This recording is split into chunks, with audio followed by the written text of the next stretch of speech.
You stand on the shore of the ocean watching the tide come in. You sense the call of the sea beckoning to take you further. You step forward little by little, not knowing what to expect, but expecting more. You keep going as the ocean calls you to enter in to deeper waters.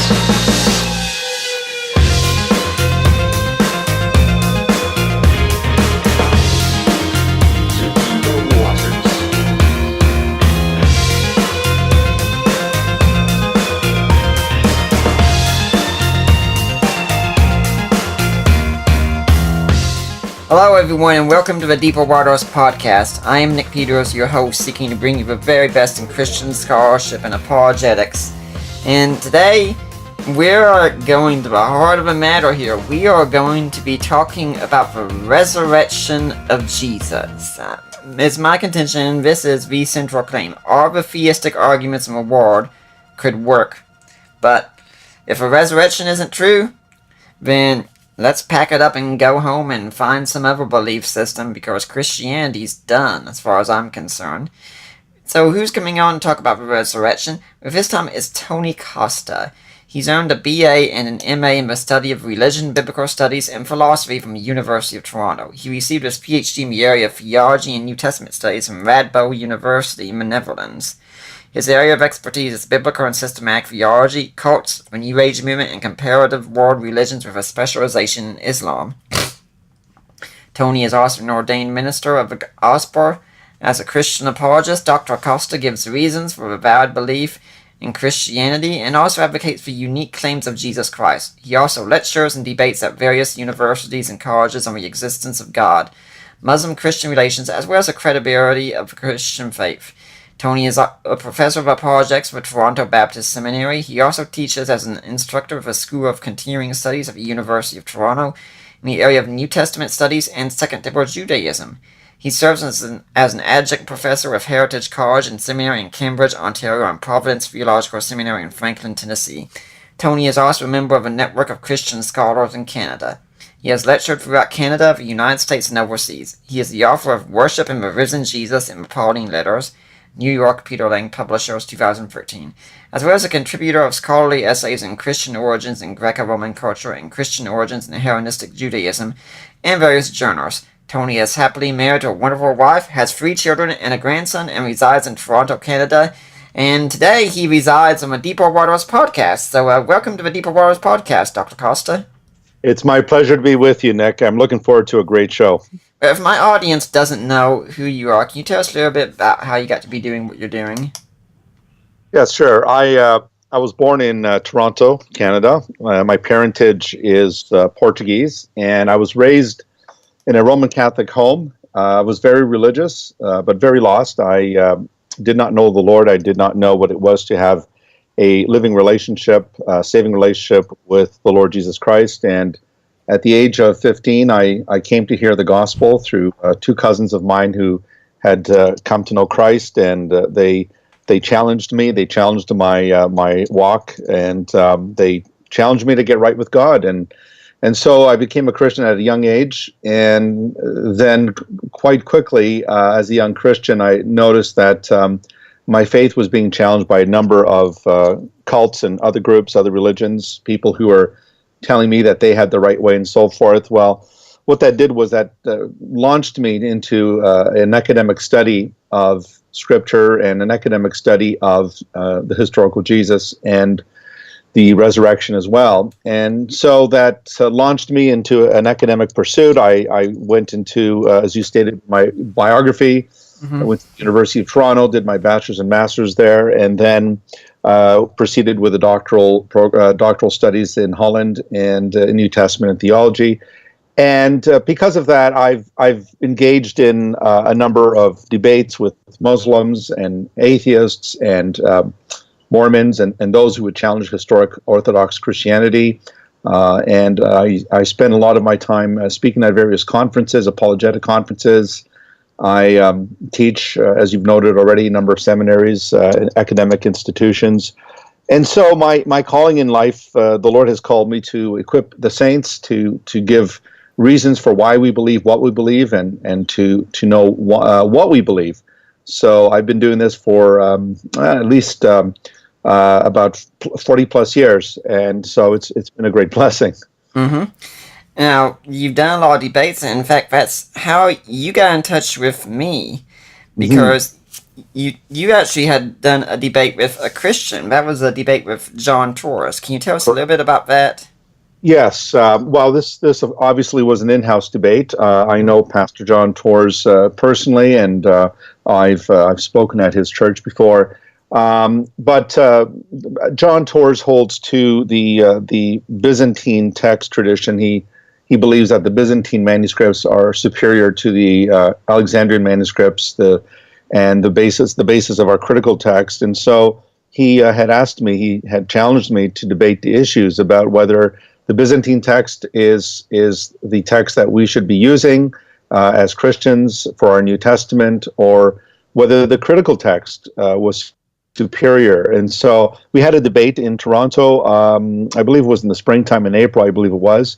And so it was an in-house debate, but it was edifying in the sense that it brought this very important issue to the fore. And a lot of Christians are not familiar with these issues, and these are very important issues because there's, of course, the King James only movement that has basically caused a lot of division among Christians in endorsing just one version of the Bible, that is the King James version, and this has led to a lot of ignorance and unnecessary fractures in the body of Christ. And so I thought it was an important debate. It's available online as well. So I think that Christians should engage in those in-house debates.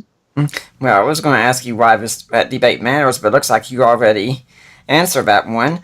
So how about this debate, though, you can take part in, the resurrection of Jesus? I mean, why does this really matter for Christians? Well, I think the resurrection of Jesus is as you pointed out, Nick, it is the foundational doctrine, the foundational element of Christianity, is the very heart of Christianity. If you remove the resurrection of Jesus, you've just removed the heart right out of the body, and you've rendered it dead. And therefore, unlike other religions like Islam and Buddhism and Hinduism, Taoism and Sikhism and Judaism and so forth, those religions can survive without their leaders. They can survive without their leader being alive. And so what distinguishes Christianity, of course, is that Christianity is based first and foremost on that event called the resurrection. And as Paul pointed out, if Christ is not risen, then our faith is vain. And we might as well pack up, like you said, and go home, and we might as well just terminate this Skype call because we're just wasting our time here as well if we believe the resurrection. And so it is the one unique feature of the Christian faith, unlike any other religion or any other movement. If this event did not happen, then we might as well just close down our churches, put them for sale, and just move along and find another worldview. Mm-hmm. Well, if you were going up to a man on the street and just making a basic case for a resurrection of Jesus, what would you say?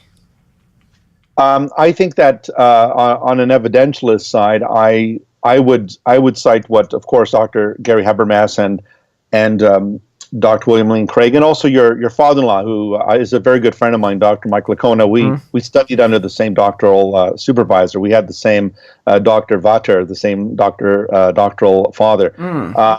And so what I would argue is what has been called the minimal facts of the resurrection of Jesus. And this has been enough to convince a number of even non-Christians, people like the late Pinchas Lapide, who was a Jewish scholar from Germany. A Jewish New Testament scholar, we might say.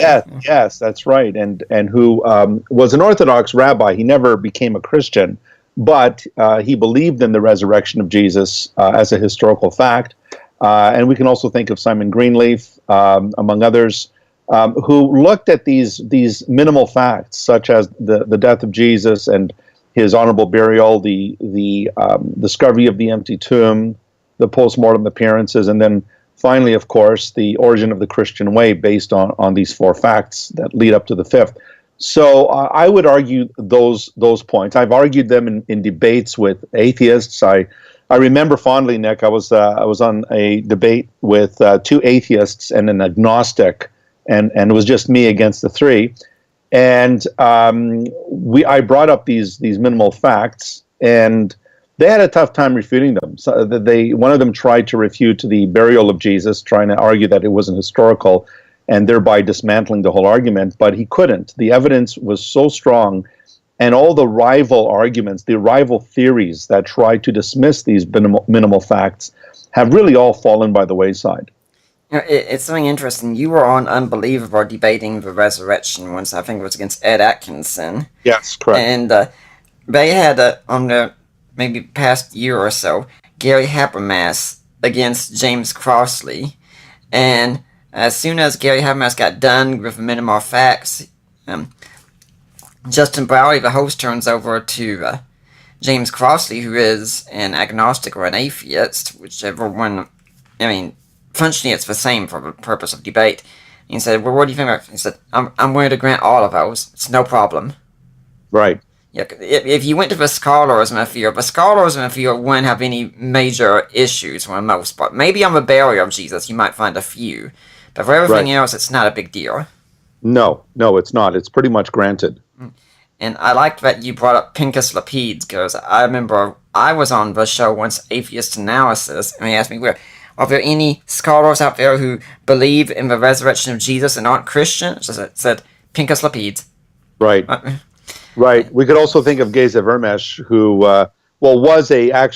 who's now deceased, but a Jewish scholar who had apparently been a Roman Catholic, and then he left and reverted back to Orthodox Judaism. Dr. Lapide was one of the leading scholars in the Dead Sea Scrolls at Oxford, and he wrote a number of books on Jesus. And wait, do you mean Vermesh or Dr. Lapide again? Vermesh, Yeah. Geza Vermesh, and he also granted the historical reliability of the empty tomb discovery as well. Mm-hmm. So, but he was first a confessed Roman Catholic, but then left and went to Orthodox Judaism. Now, the thing is, you present your case, so I'm going to be trying to give some friendly fire and poking holes in it and such from time to time, if I can, just seeing how well it stands up here. And at the same time, I want to keep in mind, we're doing this also for an internet audience, so we're going to be talking to people who don't talk to scholars, but just people on the street. So sadly, we have to start with a bare minimum here, and that's that there are a number of people out there, and we're not going through my whole show on this, but we're like, Jesus never even existed to begin with. Yes, well, the Christ myth theory is actually one that has been, I think, in my opinion, vigorously refuted by even people like Bart Ehrman. I mean, Bart Ehrman, who's no champion of Orthodox Christianity, was at one time, according to his own admission, but now definitely not. He wrote a book that Jesus exists, and in there he basically blows away the Christ myth theorists. And the arguments that they marshal are extremely weak, and their sources that they cite are also not scholars in the field of New Testament studies. The one probable exception would probably be someone like Robert Price, who wrote a book, Jesus is Dead. I actually reviewed it on the Review of Biblical Literature, and I found his book very weak.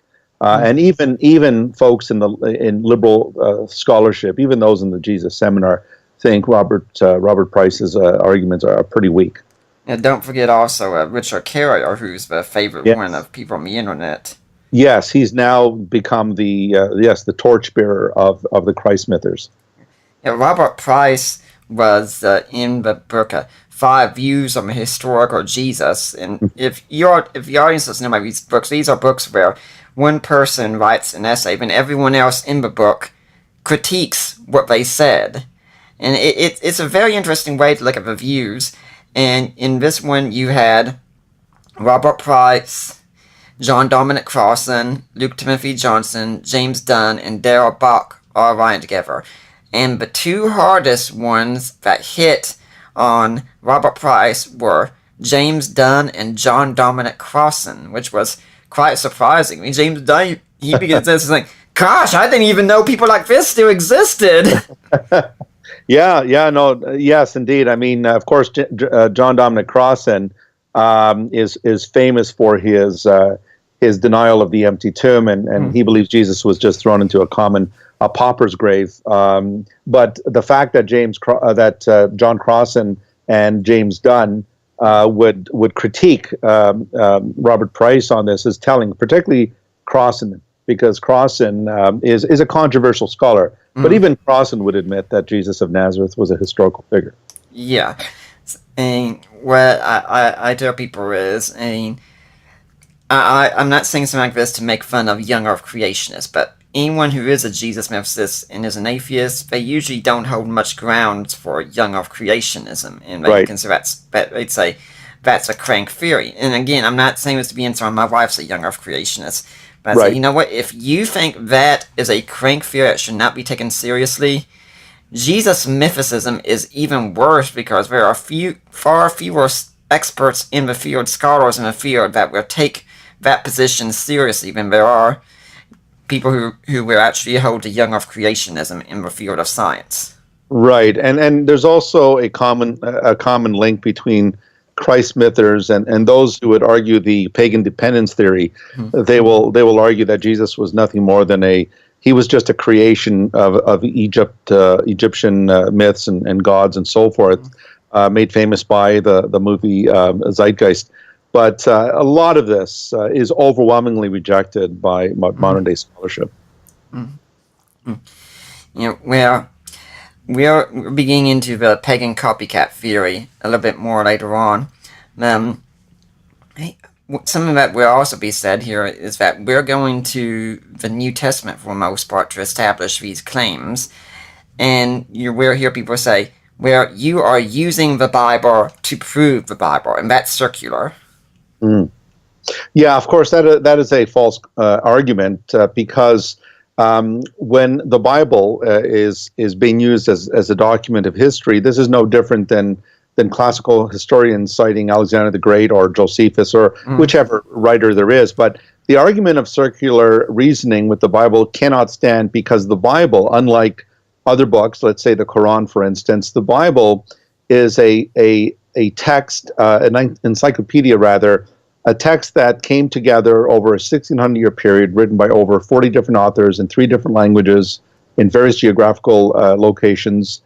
And when one person in the Bible, for example, when the Apostle Paul cites Isaiah, or when Jesus cites Moses, for instance, this is not a case of circular reasoning. When one biblical passage cites another biblical passage, people will say, well, that's circular reasoning. Well, not so fast. The Bible is also a historical document. When Paul quotes Isaiah from the 8th century BC, that is not circular argumentation. When Jesus quotes Moses from the 15th century BC, that's not circular argumentation. And so if we are to treat the Bible like historians treat any other source as historical documents, then of course it's not circular reasoning. Inasmuch as quoting the works of Thucydides or the works of Plato to prove Plato would not be circular reasoning. Yeah, I think people who do this, they don't really understand how debate takes place in scholarly circles. I mean, if you were presenting this approach to most any scholar of New Testament out there, they would have no problem with you citing Matthew, Mark, Luke, John, and Paul as witnesses. Now, they would question a lot of the claims in there, no doubt. They wouldn't treat them as inspired or anything, but they'd still say, these are primary sources, we just have to sift through and find out what's true and what isn't. Yeah, what they mean by that, Nick, of course, is I have a worldview, and I'm going to analyze these texts through the lenses of my worldview, which is fine. We all have a worldview. But the issue of the resurrection of Jesus, for instance, the historical documentation is pretty strong and sound. What is undermining a lot of people when they assess the resurrection of Jesus, particularly those who are atheists, agnostics, or liberals, is they're committed to a worldview, and that worldview says that there are no miracles. We live in a closed system. It's a naturalistic, materialistic worldview. And therefore, since we live in a closed system, we know that miracles can't happen. Therefore, the dead cannot rise. And therefore, Jesus could not have risen from the dead. So we have to acknowledge that we all come to the table with our presuppositions. We come with biases. And it's not the historical documents per se that they have a problem with. It's the worldview of the writers of the New Testament, which, of course, they held to a theistic worldview where God could intervene into human affairs and he could cause the dead to rise and cause the blind to see and the deaf to hear and so forth. Well, that gets us, I think, to another common objection, which was that these accounts are written by superstitious people who were pre-scientific, did not know things about the world that we know. So naturally, they're not going to have any problem with a dead man coming back to life. Right, right. Well, as you know, Nick, I mean, we do have I think one scholar, I think it was Nicholsberg, once said that there's a lot of academic snobbery. We tend to look at the ancients as if somehow they were backwards, that they were regressive, and that they were not as enlightened. So there is an arrogance in that type of approach. The Romans, for example, were brilliant engineers. They built aqueducts, they built roads, they created the idea of the highway, the roads around the empire, and so forth. But let's be honest here. These people were not as superstitious as some folks would have them be. So, for example, just a quick example, Nick, if you look at the nativity narrative, the story of Jesus' birth and his conception and so forth. Yes. Yeah, the angel comes to Mary, Gabriel comes to Mary and says, look, you're going to have a child, blah, blah, blah, blah. And Mary doesn't say, wow, that's wonderful. You know, I believe in a superstitious worldview, and therefore I know that I'm going to become supernaturally impregnated. No, she doesn't say that. What does she say? She says, I'm a virgin. How can I have a child since I'm a virgin? I don't know a man. And and Joseph didn't buy her story that she was conceived by the Holy Spirit, that her child was conceived by the Holy Spirit. Joseph wanted to privately put her away. He wanted to divorce her. He wanted to break the engagement.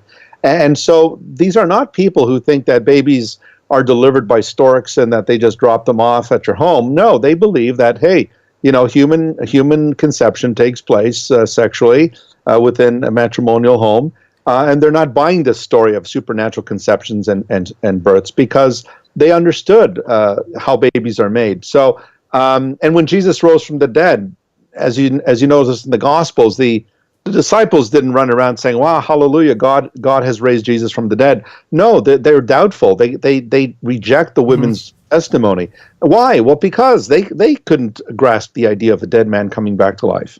Yeah, I like to let people know. Say, you know, I'll happily grant you these people were pre-scientific, but just because they were pre-scientific doesn't mean they were anti-scientific. Exactly. I mean, we know a whole lot more today about conception and what happens when a man and woman come together and have a baby. We know a whole lot more about scientific progress, but they at least knew the basics.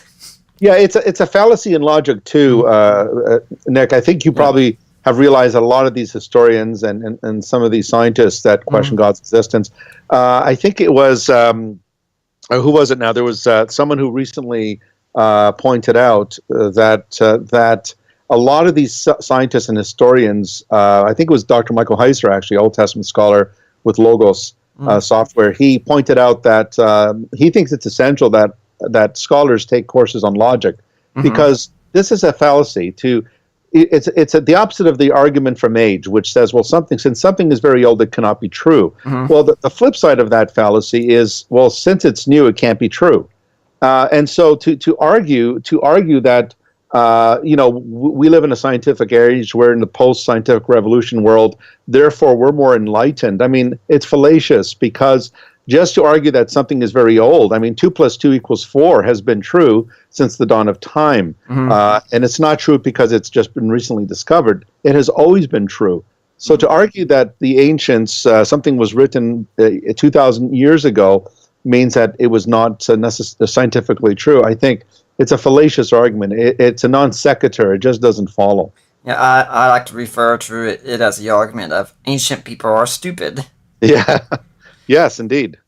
Yeah, well, let's look at some of the claims about Jesus here that are essential to the case. One of them is John Dominic Crossan has even gone out and said that if anything is a sure fact of history about Jesus, it's that he was crucified. Is that really the case? I mean, can we really be sure he was crucified? Absolutely, absolutely. And I think that for your Muslim hearers, Nick, I hope that if you do have Muslim hearers on your program, I hope they listen to that point that you just made, because they love quoting Bart Ehrman, they love quoting John Dominic Crossan when it comes to text critical studies of the New Testament. Okay, well, if you're going to accept Bart Ehrman's testimony and John Dominic Crossan, then you're going to have to accept that Jesus actually died, which, of course, the Quran denies. Now, why do they believe that Jesus actually died? Well, they apply the historical critical method. And historical critical method uses a number of criteria: criterion of embarrassment, criterion of multiple attestation, dissimilarity, and so forth. When you look at the death of Jesus, it is not only acknowledged virtually by every New Testament book. So the Gospels acknowledge it, the letters of Paul acknowledge it, the general epistles acknowledge it, the book of Revelation acknowledges it. If you just look at the Gospels, which your father-in-law, that is, your dad-in-law did a great job in showing that the Gospels are biographical, that they are of the genre of ancient Greco-Roman biography. Well, if you look at the Gospels, and you look at Matthew, Mark, Luke, and John, and even if you take the Markan priority view that Mark wrote first, there is still material unique to Matthew, material unique to Luke, the L material, the M material, the fourth gospel, and then there's something called Q, the quelle, the source of sayings that some scholars believe Matthew and Luke used. Well, if you take that and you take Paul's testimony and you put them together, what you find is you have this multiple attestation that Jesus died. But outside of the New Testament, you also have testimony from Tacitus, you have testimony from Suetonius, even the Babylonian Talmud mentions the execution of Jesus of Nazareth. And Lucian and Josephus. Even the Testimonium Flavium that is usually questioned. There is no question. Paul Mayer and other scholars have shown that even though, yes, that Testimonium has been tampered by later hands, there was a core, there was a kernel of that statement that did make reference to Jesus' death. And Josephus even mentions James, the Lord's brother, as well. So when you look at this historical data, first century documents that the Gospels are in Paul's letters, there's no doubt that Jesus died. And the Greco-Roman sources and the Talmud, etc. So there's no reason to deny that. Now, scholars will grant that because there's nothing supernatural about a death. Yeah. We all die. The death rate is still one per person. And so to mention the death of Jesus in the New Testament as a historical fact, I don't know of any conservative scholar, liberal, or even an atheistic scholar that denies that, other than the folks who deny Jesus never existed, or Muslims who, for theological reasons, will reject it because the Quran rejects it. Yeah, and I actually don't know right off of any New Testament scholars that are Muslims. No, I don't know any. Yeah. Now, that we could accept that Jesus was crucified, but maybe he just didn't really die. I mean, there is the swoon theory out there. Jesus was crucified, and he gets put in the tomb, and somehow like the cool air of the tomb, or the spices that Joseph of Arimathea used, that those revived him. So. Yeah, the swoon theory is actually a very old theory that actually was put to bed a very, very long time ago. The fact that scholars would even try to use it today stupefies me. I mean, if you are familiar with David Friedrich Strauss, he wrote a book called Das Leben Jesu, the Life of Jesus, critically examined, back in... Now, Strauss was a die-hard conservative Christian, wasn't he? No, not at all. He was a die-hard liberal critic of the New Testament, very sharp critic. And he basically paved the way for Rudolf Bultmann and others and their ilk to come along and also question a lot of the details about the historical Jesus. But what Strauss did in his book in 1835, he basically critiqued the swoon theory. He said, look, this idea must be abandoned, he said, because it does not adequately explain the high Christology that we find in early Christianity. How is it, he said, that these early disciples of Jesus, if Jesus had escaped the tomb and went off and met with the disciples the first thing that they would be saying is, we got to get this guy to a hospital. Because, I mean, when you consider the flogging and you consider the beating that he received by the Romans, and then, of course, the spikes through the wrists and the feet and the gash to the side of his rib cage. I mean, Strauss says, how could they look at that and then exalt such a figure to the status of Son of God and King of Kings and Lord of Lords? He says this would never, ever spur the early Christians on to worship Jesus Christ as Lord and King, as Son of God. So the fact that these fellows are still using this, I mean, I think Hugh Sconfield, in his novel The Passover Plot, I think he used a version of that where Pontius Pilate and Jesus were buddies, and Pontius Pilate orchestrated this idea that they would drug Jesus on the cross. He would feign death on the cross, and then later they would get him out of the tomb. And so it's almost like a Shakespearean Romeo and Juliet, where Juliet is given the drug that heavily sedates, that Romeo takes, and then of course Juliet later thinks he's dead, but he's not, and then kills herself as well. Well, there's something similar going on there, but this view, Nick, is so outlandish and so weak. It doesn't bear up to the weight of evidence. I mean, consider the fact that the tomb of Jesus, the stone that covered the mouth of the tomb, would have taken at least 2 to 3 men to roll that huge disc of a stone to cover the mouth of the tomb. And Jesus, in that type of a state, after receiving these blows and had his hands and feet pierced and the side pierced, to move this stone by himself and then run through the guards, pass by the guards, mind you. I mean, it sounds even more sillier than anything that I can imagine. Yeah. I actually had one atheist tell me that he was endorsing the swoon theory and based it on the use of pufferfish poison. That's an interesting novelty, but it's quite interesting that when you look at the Greek text of the Gospels, particularly if you want to take Mark as the earliest, when Mark says that Jesus gave up the ghost or expired, the word that he uses there, the Greek word that he actually uses there, is literally the word that means to expire, to die. And so when we look at the evidence, I mean, even Pilate, according to Mark's gospel, our Muslim friends like to point out that Pilate was surprised that Jesus was already dead. And they use that as an argument to say, well, aha, you see, there's something fishy going on here. But it goes on to say that he asked the centurion to confirm his death. And I could assure you the Romans made sure that those victims were killed, that they were clinically dead, that they did not survive the cross. And let's point out that the Journal of the American Medical Association agrees with you. Absolutely.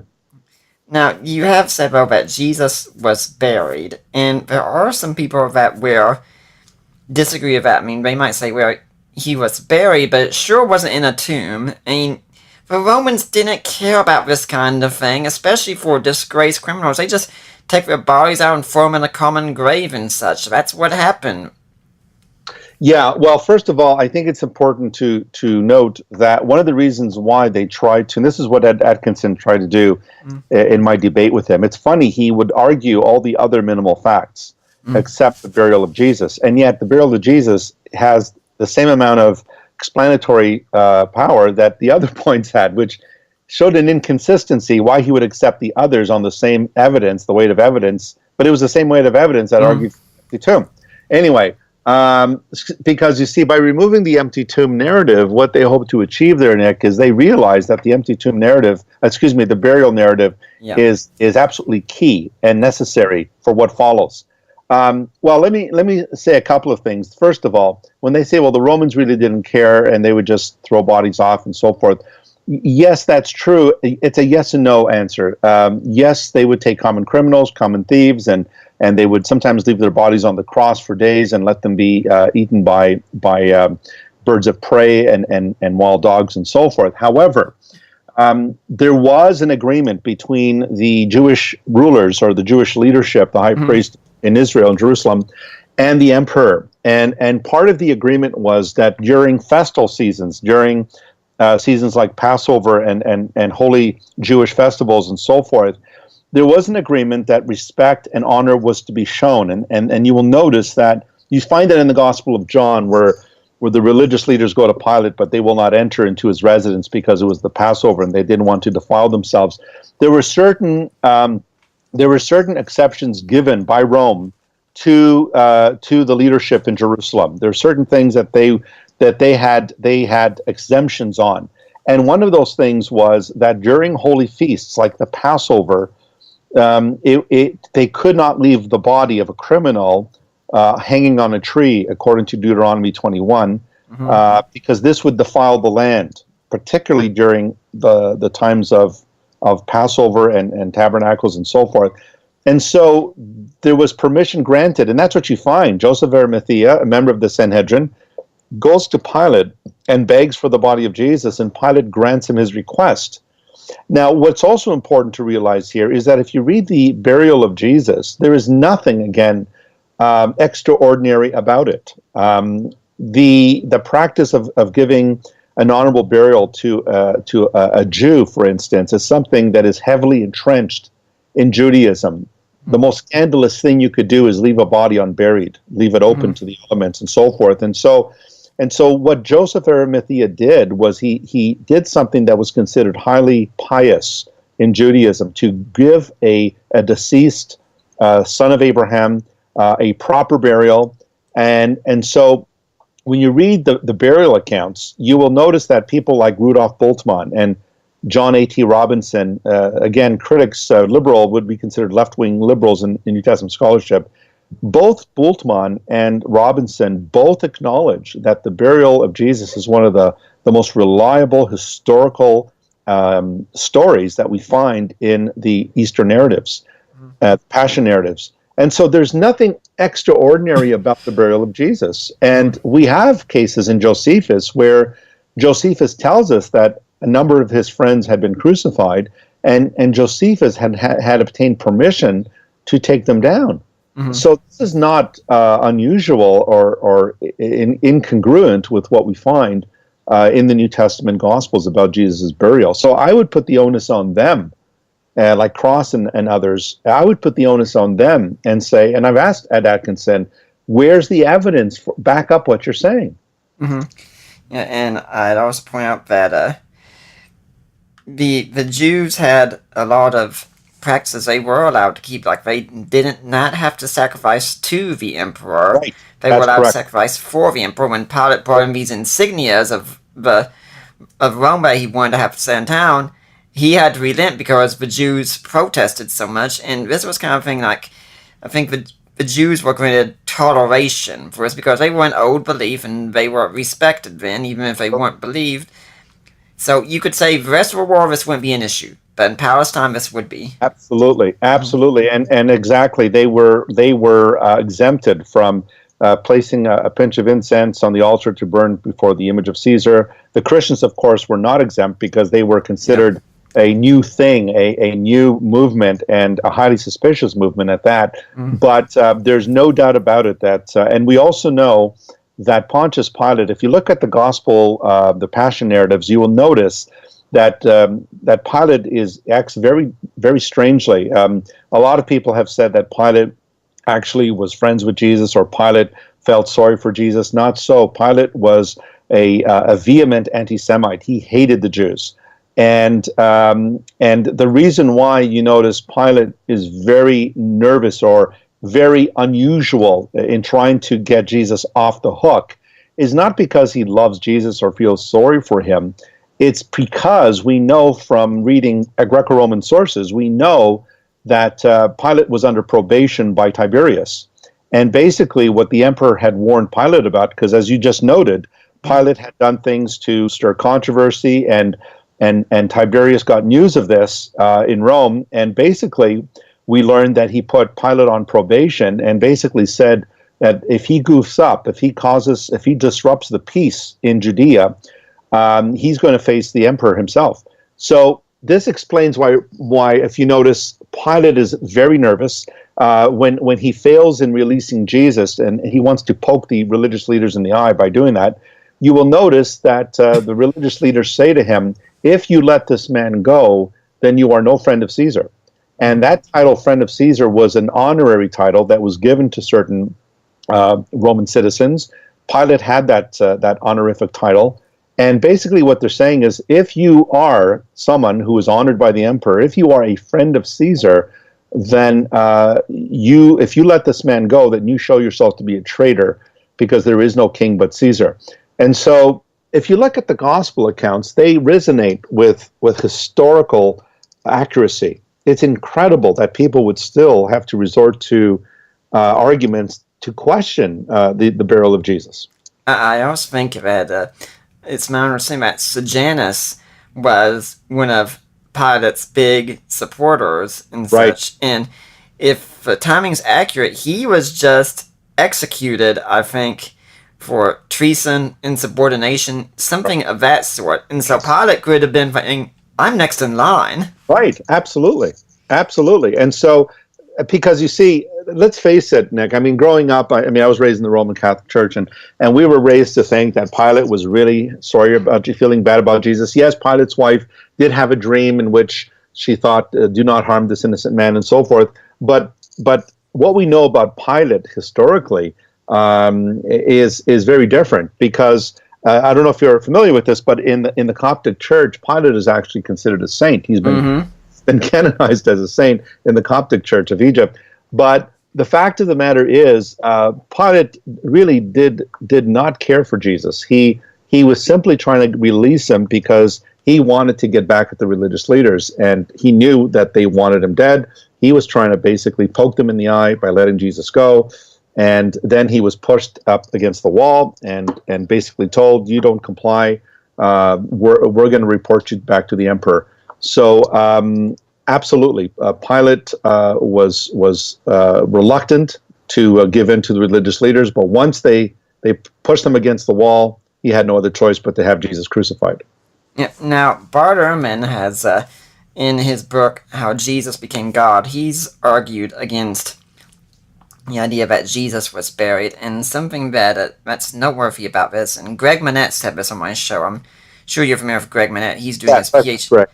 Yeah, he's doing his PhD on the burial of Jesus, and he said Right. that Bart Ehrman does not interact with any scholars who specialize in Jewish burial practices at the time, and that includes Jody Magnus, and that name is significant because she's a Jewish scholar specializing in this, and she teaches at the very university Bart Ehrman teaches at, and she was, in fact, he tells me, hired by him, and yet not once has she interacted with in that.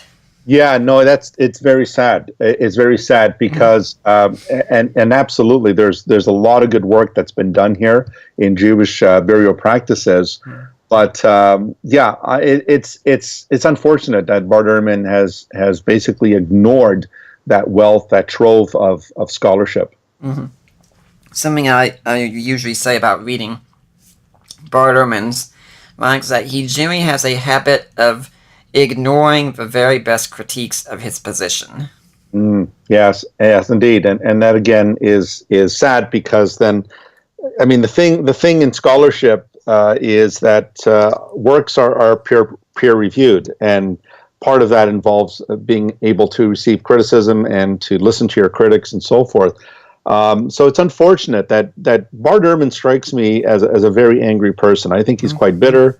I mean, he tried writing on the problem of evil as well. I think he was outside of his sphere, because that's area of philosophy and metaphysics. But I think he's an angry man, and I think that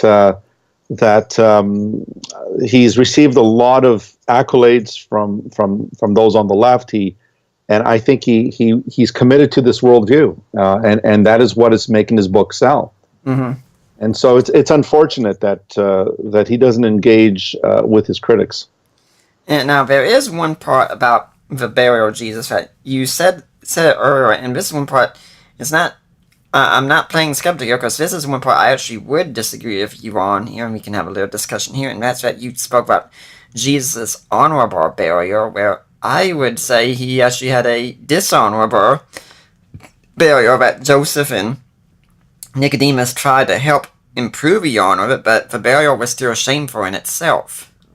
Right, right. What I meant by honorable, I don't know how you're using the word. What I meant by honorable is that Josephus wanted to do right. Joseph of Arimathea wanted to do right by Jesus, Right. by honoring him. That's what I meant. Yeah. But yes, thank you for mentioning Nicodemus there, because Nicodemus only appears in the fourth gospel, in the burial narrative in the fourth gospel, and you have this this enormous amount of spices that are mentioned there, the weight and so forth. And I think that what John is doing in his gospel is he is showing that what you have there is actually a royal burial. That these are the type of spices that you would use in a royal funeral. Mm-hmm. I think the whole idea John is communicating is that this is the burial of a king. Mm-hmm.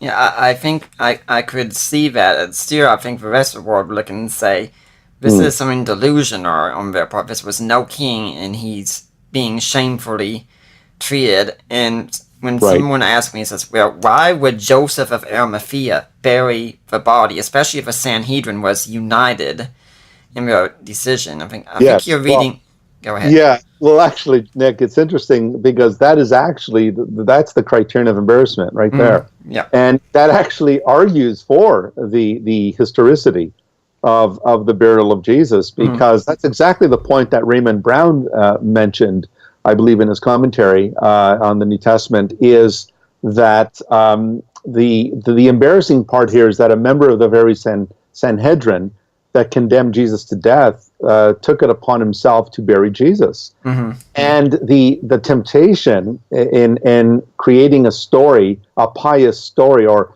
a story that would make Jesus look good, would be to have someone like Peter or John or James or one of the apostles do the burial of Jesus rather than a Sanhedrist. So the fact that Joseph of Arimathea is mentioned as the one who supervised the burial of Jesus actually has been cited by Bultmann and Robinson and Brown and others as actually an argument for the historicity of the account. Mm-hmm. Yeah, and I point out people that part of the shame was Jesus was not allowed to be buried by his family or mourned by his family. And you see the women coming at a distance there and watching, because they're not allowed to get close. And since the Sanhedrin was the one who were ones who ultimately were behind the death of Jesus, it fell on them to be responsible for burying him. And so Joseph said, hey, here's my chance. I'm going to at least do something. And said, hey, I'll bury him, okay? Right. But at the same time, Mark slips in there that Joseph was a secret disciple of Jesus. So remember, Mark's gospel is known for its irony. It's filled with irony. And so it's no surprise that Josephus is a member of the Sanhedrin that condemns Jesus, but at the same time, Mark slips in that little side note and says, "Oh, by the way, he was a secret disciple." Now, sometimes people also talk about the burial of Jesus and say that how it talks about the stone being rolled into place. And we say, well, look, most of the tombs in Jerusalem had square seals, not round ones. So rolled does not make sense. Right. Well, the evidence seems to suggest, Nick, that there were two types of burial stones there, and there's been an article. I don't know if it was with Jets. I'm not sure if it was Journal of the Evangelical Theological Seminary. The Journal of the Evangelical Theological Society. Excuse me. There was an article, I think, that appeared in one of their journals where they talk about the burial practices, and there were two types of stones that would guard the mouth of the tomb. They were either circular or disc-like, or they were shaped. They called them. I think the word they used was cork. They looked like a cork. That it was basically a boulder of a rock that they would use to just close the mouth of the grave. And so, what these studies suggest is that they used both. Mm-hmm. Well, let's move on then. Assuming that the burial has been granted, what about the empty tomb? I mean, just because he was buried doesn't mean the tomb was found empty. Yeah, I mean, a body that's been interred and then the tomb is found empty. Of course, no one today would conclude that someone has been risen from the dead. If a body goes missing from a morgue, nobody concludes that that person has been risen from the dead. And so, what I would say is that the discovery of the empty tomb, you will notice that the reaction to that in all the four Gospels was one of fear, was one of unbelief, was one of doubt. There is no immediate conclusion made when the women come to the tomb that he's been raised. They meet in Mark's Gospel a young man at the tomb. In Matthew and Luke and then John, you have they're called angels. But the first reaction, if you notice, is not one of confessing that Jesus was raised from the dead. It's one of fear. It's one of doubt and uncertainty. But the empty tomb by itself was not sufficient to instill faith in the disciples that Jesus was raised from the dead. And that is why when the women came to the male disciples and told them, they thought that they were basically imagining things. They didn't believe them, and so forth. And so the discovery of the empty tomb by itself, and I think that's really important, by itself does not prove a resurrection. You need more than that, and that's where the post-mortem appearances come in as well. But let us just say for now, Nick, that the discovery of the empty tomb is so strong. Again, it's multiply attested, just like the death of Jesus and his burial. It's multiply attested not just in the Gospels, and of course Acts is part 2 of the Gospel of Luke, but also in Paul. In Paul's that early creed in 1 Corinthians 15, 3-4, Paul cites a creed there that James Dunn has said was circulating within months after the death of Jesus, which is extremely early in classical history, or in first century history.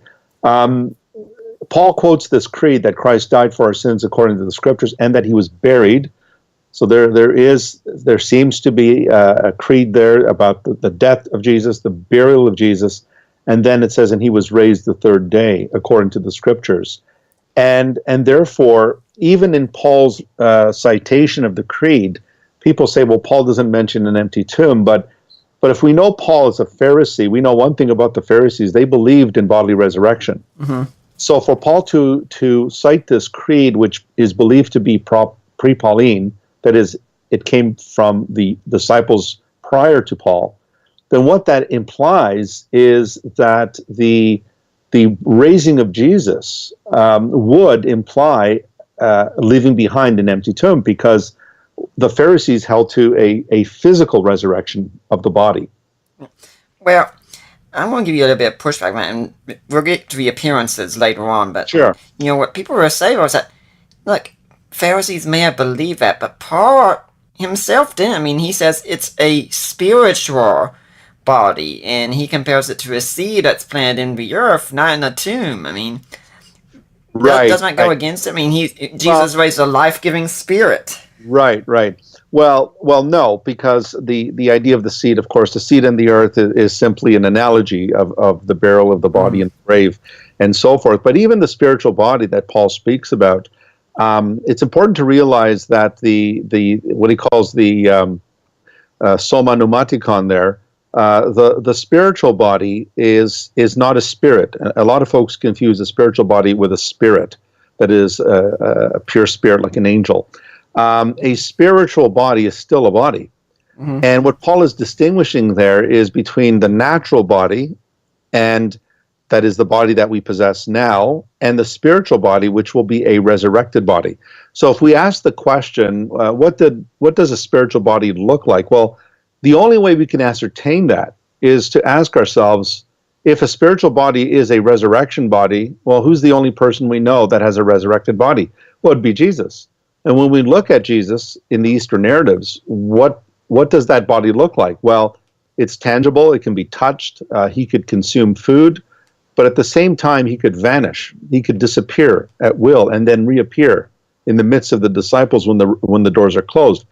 And what I usually do when folks bring this up, and I know Richard Carrier, it's one of his favorite passages that he cites against the physical resurrection, is what I do is I take them to 1 Corinthians 2, where Paul uses the exact same adjectives, the sukikon and the pneumatikon, the natural and the spiritual, and he applies it to the natural man and the spiritual man. And there he says the natural man does not receive the things of God, but the spiritual man discerns all things. Well, when I talk to my Jehovah's Witness friends who deny the bodily resurrection of Jesus, they say, well, look, Jesus has a spiritual body, therefore he's a spirit. Well, when Paul says to the Corinthians that the spiritual man discerns all things, is that a spirit? Is that a spiritual person that he's referring to? That is a non-physical entity? Mm-hmm. Well, of course not. When Paul says you are in the spirit, not in the flesh, it doesn't mean you're a spirit. He means you're oriented by the Holy Spirit. Mm-hmm. And so what I would say is that the idea of a spiritual body is, to Paul, a resurrected body, but it's still bodily. Mm-hmm. I also point out 1 Corinthians 10, where it talks about a spiritual rock in the wilderness. Right. So how many immaterial rocks do we know about? Yeah, exactly. And also they all drank of the same spiritual rock, and they had spiritual food. And so when it speaks of the spiritual drink and the spiritual food, well, we know that Paul's referring to the manna, and he's referring to that water that God provided through the rock. Mm. So obviously, the spiritual word there is not referring to something that is non-material. Yeah. Now, it's a source. Let's get back to the whole empty tomb there at this point. Now, one of the things that will also be said, and this can tie in a little bit with the appearances, is that, the whole gospel accounts, these are all so contradictory. How many women went? When did they go? What did they do? Who did they talk to? Where did Jesus go to after that? I mean, there are so many contradictions there. Right. Well, what I would say is that if all of these gospel accounts were homogeneous and they all said the same thing, then we would have the charge of collusion. Mm-hmm. They would say, aha, there's proof of collusion here, therefore we can't trust it. So in one sense, the Gospels are condemned and they're not condemned. They're guilty on both counts. That is, what I usually argue with that is that it's precisely, again, the incongruity between the sources that actually show their validity. That's what we would expect from historians. That's what we would expect from people who are writing history. We see that today when journalists write about whatever it may be, the election of Donald Trump, whatever it may be. Not every writer writes the same way. Not every witness to a crime describes the events exactly the same way. I think that what the gospel writers have done is they've collected this pool of data, and what they've done is they've selected from this pool of data elements of the Eastern narratives that are relevant to their audiences. And so, if Matthew's writing to a Jewish audience, he's obviously going to use material that is germane to his Jewish audience. And if Mark's writing to, let's say, a Roman audience, he's going to use material that's germane to the Roman audience. But notwithstanding these alleged contradictions, I don't think they're contradictions at all. But notwithstanding these discrepancies, this does not negate the core elements, and that is, we have an empty tomb in all of the narratives. We have women coming to the tomb. We have an appearance, whether it's of a one man or two men that are angels, and then we have the appearances of Jesus, at least in Matthew, Luke, and John, and in Mark, unless we take the longer ending of Mark as authentic, which majority of scholars do not. Those post-mortem appearances are anticipated in verse 5, that he will go before you and see you in Galilee.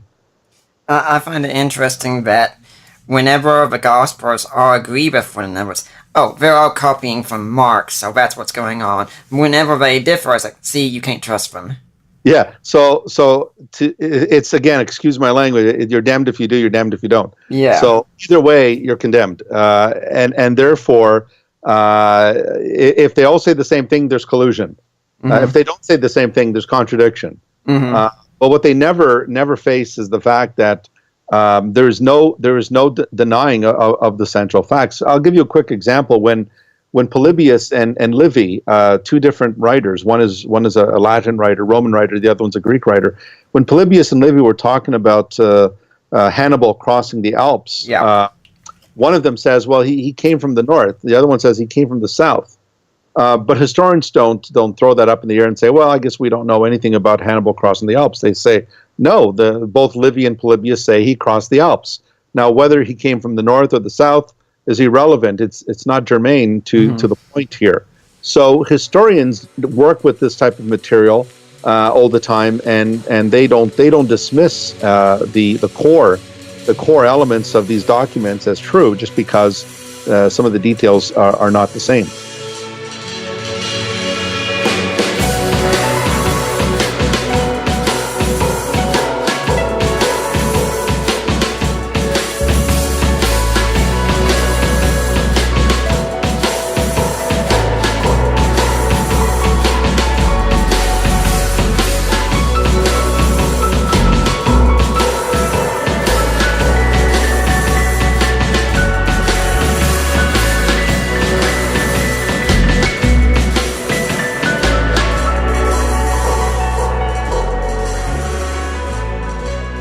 Well, I'd like to remind everyone at this point you're listening to the Deeper Waters podcast. My guest is Dr. Tony Costa. We're talking about the resurrection. But if you're here next week, we're going to be talking about a topic that so many young people love to talk about, and so many of us older people don't mind talking about quite as much too. And that's going to be a question of, everyone out there loves sex. Why should we wait? And that's a question a lot of young people have. And we're going to have Brian Sands on. The name of his book is Everyone Loves Sex, So Why Wait? Making a case about why one should wait until they get married before they engage in sex. So if that's a topic that's interesting to you, and it should be, then come back here next week and we'll have a good discussion about it. But let's get back to Dr. Costa and talking about the burial of Jesus and the empty tomb. Something that I find interesting also is when someone will tell me that, well, look, the accounts of the women coming, it doesn't even make sense. The women wouldn't have been given access to the tomb or anything like that. And I'm sort of thinking, have you ever been married before? I mean, did you know that sometimes women and men as well do things that don't make sense? Very good point. Well, it's interesting, isn't it? Again, here's the criterion of embarrassment again popping up its head, and that is what we do know about the status of women in the first century, at least in terms of Judaism, was that Josephus tells us that women were not to be trusted as witnesses in courts of law. And there was a saying among the rabbis that let the Torah burn before it falls into the hands of a woman. And Rabbinic Judaism has said a lot of nasty things about women and the place of women and so forth. Very different than the way Jesus viewed women and how he treated them. And no surprise that he had many of his followers were also female. And when we look at the discovery of the empty tomb, notice it says that the women went to the tomb. Some say, well, it was still dark. Others say at dawn and so forth. They're obviously doing this undercover. They're obviously doing this. They don't want to be spotted. They don't want to be caught. And the fact that it was the women who were the first witnesses to the empty tomb, I think, is telling. Because this would have been one way to shoot yourself in the foot in the first century was to cite women as witnesses to make a case. And what you would have expected, and this is what you find, for example, in the Gospel of Peter, where you have this mass crowd outside the tomb, including the disciples and so forth. What you find is that the pious story would have had the male disciples discover the empty tomb, like Peter or James or John or Philip or something like that. But instead, you have these women who were there at the death of Jesus, and mind you, Luke tells us that they actually witnessed his burial. At the end of Luke 23, it says that the women saw the place where they laid him and so forth. So the women were there at his interment. And yet they are the ones who come early Sunday morning, presumably to finish up the funeral honorary rites. And they go there, and they're the ones who discover the empty tomb. They are the first ones to receive the testimony from the angelic figure that Jesus was risen from the dead, and they're told to go to the male disciples, Peter in particular, and to tell them that he's no longer here. So just from a historical point of view, a historical, socio-historical point of view, the women discovering the tomb is actually a highly embarrassing account. Well, maybe the women just went to the wrong tomb. Yeah. Cursa Blake suggested that in one of his books, that that they went to the wrong tomb. But I mean, certainly, we're not talking about huge cemeteries here. We're talking about a garden tomb, and we're talking about a place that was known to both the enemies of Christianity and the women, and Joseph of Arimathea. Of course, it was his own tomb, and so you would think that eventually they would have found it. I mean, when the disciples started preaching Jesus was raised from the dead, and in the book of Acts chapter 2, Peter even mentions the tomb of Jesus in comparison with the tomb of David, and says how our father David is still lies in his tomb, and so forth, presumably showing that the tomb of Jesus is obviously empty. Wouldn't it be advantageous for the Pharisees and the Sadducees and the religious authorities? Wouldn't it have been advantageous for them to finally find the tomb of Jesus and produce the body and basically stop the whole Christian movement right there, dead in its tracks? Well, absolutely. But to argue that they went to the wrong tomb, I mean, it is just as weak as the swoon theory, because, I mean, eventually, wouldn't they have found it? And eventually, wouldn't the religious leaders have wanted to produce the body and thereby destroying the Christian message? Absolutely. Well, maybe they couldn't produce the body because the disciples stole the body. Yeah, that's another one, the conspiracy theory. And it's actually, that is the oldest rival theory, Nick, that we have. Mm-hmm. That was the original, the first one. And Matthew mentions it in Matthew 27 in the what's been known as the conspiracy theory, the theft theory, and this is the body snatcher theory, I call it. And what Matthew tells us, of course, is that when the tomb was discovered empty, the religious leaders bribed the guards and told them that, here's money. Just say that as you were asleep, the disciples came in the night and stole the body. And which is kind of ironic and humorous at the same time, yes, considering the fact that how do you know they did that if you were asleep? And how do you know it was the disciples if you were sleeping? It's kind of hard to tell when you're asleep what's going on around you. So this is the original story that started the whole thing. But the problem with that, Nick, is it causes more problems than solutions. And that is, number one, why would the disciples of Jesus conspire to do that? Why would they even want to come up with a theft of the body from the tomb and then greatly suffer for the sake of this lie that they made up? And then, according to church tradition, many of these guys ended up dying as martyrs with the confession that Jesus was Lord and that he was raised from the dead. Now, I don't know about you, Nick, but I definitely will not lay down my life for a lie. If I know something is a manifest lie, I'm not going to die for that. But if I am called to stand up and fight for my country, and as our soldiers, our noble military men have done, and women, they will die for their country because they believe it's a noble and true cause. But for the disciples to engineer this resurrection hoax and make it up and then die for it, it just sounds so outlandish and something so counterintuitive to human reason. If anyone's wanting some more information on the martyrdoms of the apostles, go look in our show archives. I think it was earlier this year we had Sean McDowell on, who did his PhD on that topic, so you can get some more information there. But maybe the Jews or the Romans stole the body. Can you repeat that, Nick? Maybe the Jews or Romans stole the body.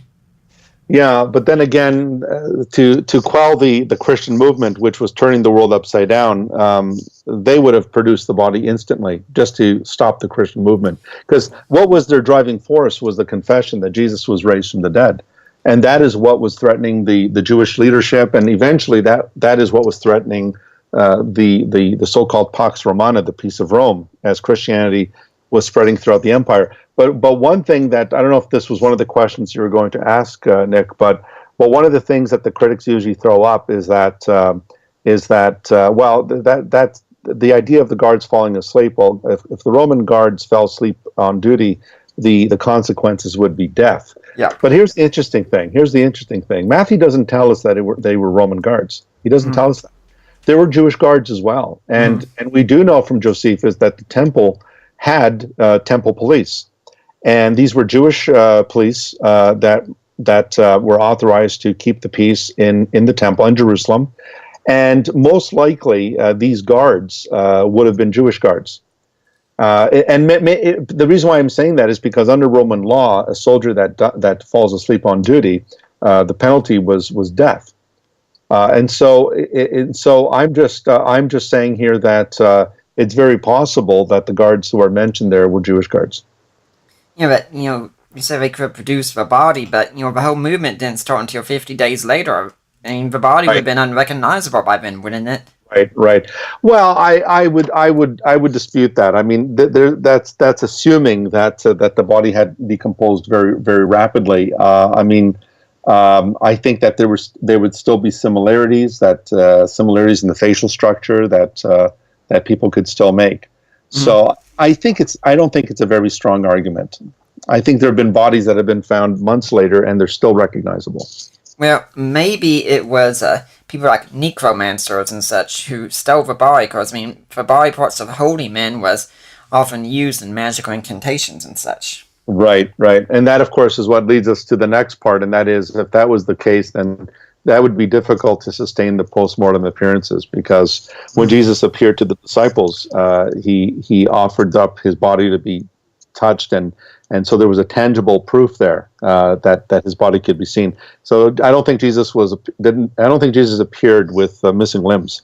Yeah, and also you could add in that doing all the work, including the equipment and tools needed to break into a Jerusalem tomb, would have been something causing quite the ruckus in the city. And of course also at these necromancers, they didn't usually take the whole body, they just took what they needed. That's right. And so we don't find Jesus appearing with a thumb missing or a hand missing. Yeah. So yeah.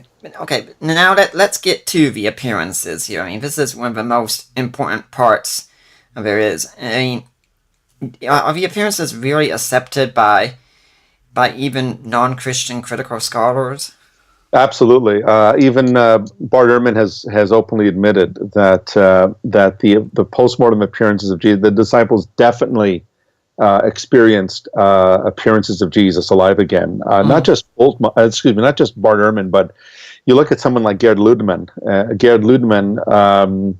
A German scholar, very leftist in his theology and belief in the New Testament as God's word and so forth. Gerd Ludemann said there is no doubt that the disciples experienced appearances of Jesus when he appeared to them. And we can mention Paula Fredrickson as well. She also has said the same thing.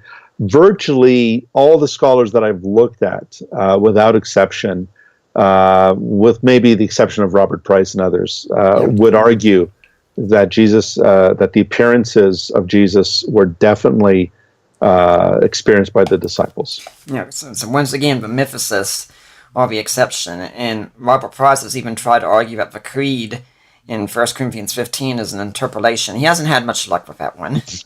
No, and yeah, exactly. It's a very strong text. It's very early. The creed itself is, as Dunn said, within months. And Gerd Ludemann says that it's no later than 5 years after the death of Jesus. It can't be beyond 5 years. And so when we look at the postmortem appearances, but just because they acknowledge that there were postmortem appearances is one thing. They will acknowledge that happened. Now, the question is, do they believe that was really Jesus? Well, some would say, it was probably hallucinatory.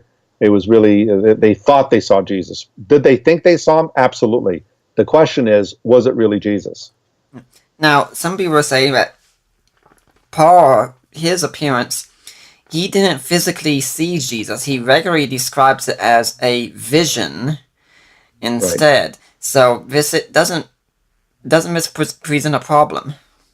Well, no, I don't think it presents a problem, because if we read his list of witnesses in 1 Corinthians 15, it's very clear that he is mentioning there that Paul is he's kind of out of place. He talks about being born out of due time. The Greek word there could mean something like a miscarriage. He was not a Johnny come lately. He was he was a Paul come lately, a Paulie come lately. And so what Paul is trying to do there in the list of witnesses, and John Dominic Crossan has written on this as well. Dominic Crossan has argued that what Paul is doing there in trying to list all of these witnesses and then putting himself last, he is saying that he had the very same experience that they had. In other words, what Paul encountered was an appearance, now post-ascension, mind you, post-ascension, but it was appearance of the risen Jesus to Paul. And Paul points out that he was the last to see that appearance, the risen appearance, because Jesus did appear, according to the New Testament. There were visionary appearances later of Jesus. John in the book of Revelation sees him in the Isle of Patmos. He's in the Spirit in the Lord's day. He sees the risen Jesus. But this is clearly a vision. There's eyes of fire. There's a sword that comes out of his mouth and so forth. But in terms of the last witness to the resurrection or the resurrected Jesus, Paul clearly places himself as the terminus. He is the end, the last of the witnesses. And therefore, he is qualified to be an apostle because he was an eyewitness to the resurrected Christ. Yeah, but if you say that Paul was like theirs, and that presents a problem, if you're going to say, well, if Paul had a visionary experience, then that means the other disciples probably had a visionary experience also. It wasn't Jesus physically appearing, they just had vision. Like you could say, you go to church and we feel the presence of Jesus and such. Right. Yeah, the gospel accounts are very clear on this, and I think even 1 John chapter 1, the first epistle of John, he talks about how this word of life, we have seen him, we've touched him, we've heard. He uses the senses, the physical senses to describe this incarnate one. And I think if we look at the gospel accounts, it's very, very clear in the narratives, the Eastern narratives, that this was a real appearance, that this was a tangible appearance. A visionary experience would not account for someone being able to be touched, someone that could consume food, someone that could be handled, and so forth. So I think that to claim that it was just it's just a subjective vision flies in the face of the Eastern narratives that clearly show that this was a veridical appearance, that Jesus really was there and that he was tangible. Yeah, but someone could say, well, yeah, that's the Gospels. The Gospels, though, decide to embellish things and make things more extraordinary to a bodily resurrection. Paul, though, Paul doesn't have physical experiences. He has visionary experiences. Right. Well, see, yeah, this is an argument where they try to pit Paul against the Gospels, and this becomes a source criticism argument. But there's nothing in the Gospels. I mean, the material that we find in the Gospels, if we look at the Gospel of Mark, the earliest Gospel account, while we don't have the appearances of Jesus, unless the longer ending is authentic, which I don't think it is, the Gospel of Mark is also believed to rest on a much older tradition, and some scholars refer to this as the pre-Markan Passion narrative. And in this pre-Markan Passion narrative, we also have the discovery of the empty tomb, and it's usually dated to the 50s, the 50s AD. So again, the onus is on those who make the remarks that no, that this stuff was embellished. Again, the onus is on them to prove that. I don't find that argument to be convincing. The material in the Gospels, I don't see any signs of embellishment. And if we do take Paul's position as a Pharisee, what we do know about the Pharisees, about resurrection at least, is that they believed that it was going to be a physical resurrection of the body. And so, again, I would put the onus on those who make the claim. Well, we've already talked about some, but couldn't this just be, like grief hallucinations that were had by the apostles? Yeah, well, of course, grief hallucinations is something that has been studied in psychology, and but the problem with grief hallucinations is that while they can happen, and they do happen, number one, they don't explain an empty tomb. They don't explain the absence of the body in the grave. And secondly, the idea that we have cases where Jesus is seen by a large number of people, whether it's the 500 brethren that Paul mentions in 1 Corinthians 15, or when he appears to James and the apostles, or Peter and the 11 and so forth, or the rest of the apostles. I can grant individual hallucinations, but for 500 people to hallucinate the same thing at the same time, I think is highly questionable. And so I grant hallucinations due to grief. I know that they happen, but usually when we see this, these are individuals who subjectively experience these things. They experience these things individually. But the gospel accounts don't just have individual witnesses to the resurrection. They also have groups of people who saw Jesus. And then, of course, the 500 that the Apostle Paul mentions.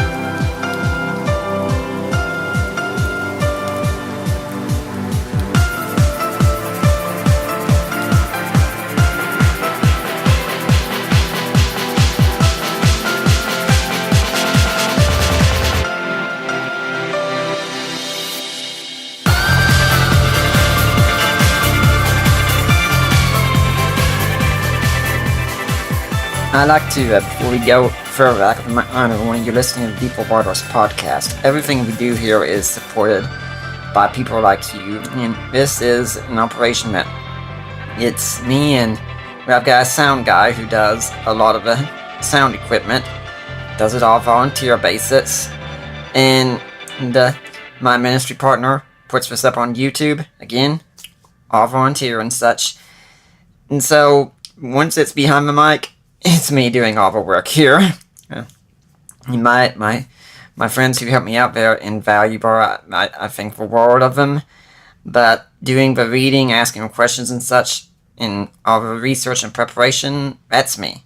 So if you'd like to help me to be able to do this much more easier and such, go to my website, deeperwatersapologetics.com, and you'll find a link there under Help Support the Work of Deeper Waters Christian Ministries. You click in it, and you get taken to the ministry of Risen Jesus. You've gone to the right place. Those are my in-laws, Mike and Debbie Lacona.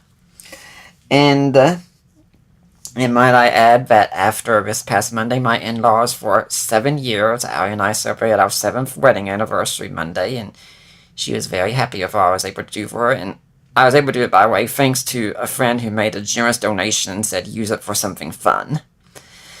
And anyway, you go to Risen Jesus, you make your donation, and then you get in touch with Mike or Debbie or me or Allie, and you say, hey, I made my donation. I want to go to Nick Peters. I want to go to Deeper Waters. And it will be made sure that we get that donation, and it is tax deductible. You can also buy books that I've either written or co-written. Written is a Creed for the Ages, the Apostles' Creed in Today's Christian. Co-written, or books like Defining Inerrancy, God and Natural Disasters, or Groundless. There's others there. And then, guys, like I said, we just got done celebrating our anniversary. Now, Allie's got a condition that she can't wear jewelry for a long time. But she does still put on her wedding ring at times, like when we go out in public. But she doesn't wear it permanently because of this condition. But for the most part, women love jewelry. I'm not sure if you notice this, but they do. You can go to the jewelry store we have and get in touch with me if you want to know how to do it. And it's Premier Jewels. My friend Lena Klester handles that. And you purchase an item, 25% of what you purchase goes to Deeper Waters. And so, guys, like I like to tell you, you can go and you can buy something, and you can buy some for your lady to make up that recent screw-up that I know you did. Or you can buy something for your lady to make up for that screw-up that I know you're going to make in the future. And if you can't do this, try going on iTunes and leaving a positive review, or get in touch with me and say, hey, I like your show, and maybe even say, would you like to do this topic? Would you like to have this person on? I'm very open to that kind of thing. I won't always say yes, but I'm open to it. Now, Dr. Costa, do you have an organization or a charity you'd like to see people donate to?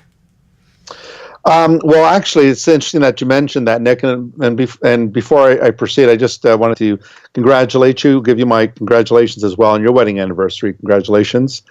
Congratulate Allie. She's the one who's put up with me for 7 years about killing me somehow.